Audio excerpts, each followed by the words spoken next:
आप सबको जय मसीह की। आज तारीख है 13/4/2026 और हम लोग सुबह का वचन पढ़ेंगे। हम पढ़ेंगे लूका रचित पुस्तक में से उसका 12 अध्याय और 1 से लेकर 31 वचन तक।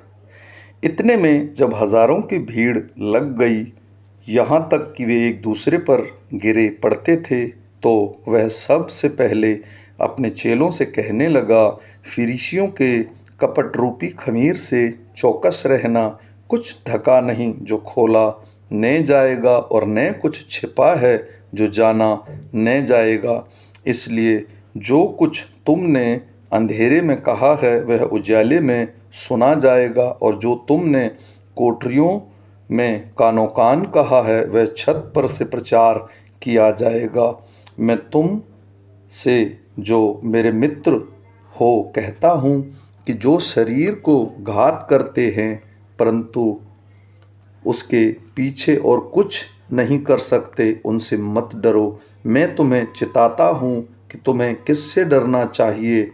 घात करने के बाद जिसको नरक में डालने का अधिकार है उसी से डरो। हाँ, मैं तुमसे कहता हूँ उसी से डरो, क्योंकि 2 पैसे की 5 गौरैयाँ नहीं बिकती तो भी परमेश्वर उनमें से एक को भी नहीं भूलता। तुम्हारे सिर के सब बाल भी गिने हुए हैं, इसलिए डरो नहीं, तुम बहुत गौरैयों से बढ़कर हो।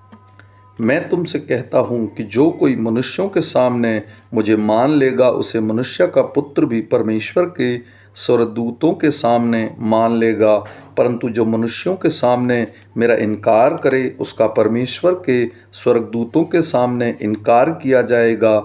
जो कोई मनुष्य के पुत्र के विरोध में कोई बात कहे, उसका वह अपराध क्षमा किया जाएगा, परंतु जो पवित्र आत्मा की निंदा करे उसका अपराध क्षमा नहीं किया जाएगा। जब लोग तुम्हें सभाओं और हाकिम और अधिकारियों के सामने ले जाएं, तो चिंता ना करना कि हम किस रीति से क्या उत्तर दें या क्या कहें, क्योंकि पवित्र आत्मा उसी घड़ी तुम्हें सिखाया देगा कि क्या कहना चाहिए। फिर भीड़ में से एक ने उससे कहा, हे गुरु, मेरे भाई से कह कि पिता की संपत्ति मेरे साथ बांट ले। उसने कहा, हे मनुष्य, किसने मुझे तुम्हारा न्यायी या बांटने वाला नियुक्त किया है? और उसने उनसे कहा, चौकस रहो और हर प्रकार के लोभ से अपने आप को बचाए रखो, क्योंकि किसी का जीवन उसकी संपत्ति को बहुतायत से नहीं होता।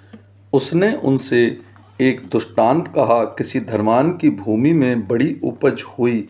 तब वह अपने मन में विचार करने लगा, मैं क्या करूं, क्योंकि मेरे यहाँ जगह नहीं जहाँ अपनी उपज इत्यादि रखूं। और उसने कहा, मैं यह करूँगा कि अपनी बखारियाँ तोड़कर उनसे बड़ी बनाऊँगा और वहाँ अपना सब अन्न और संपत्ति रखूँगा, और अपने प्राण से कहूँगा, प्राण, तेरे पास बहुत वर्षों के लिए बहुत संपत्ति रखी है, चैन कर, खा पी सुख से रहे। परंतु परमेश्वर ने उससे कहा, हे मूर्ख, इसी रात तेरा प्राण तुझसे ले लिया जाएगा।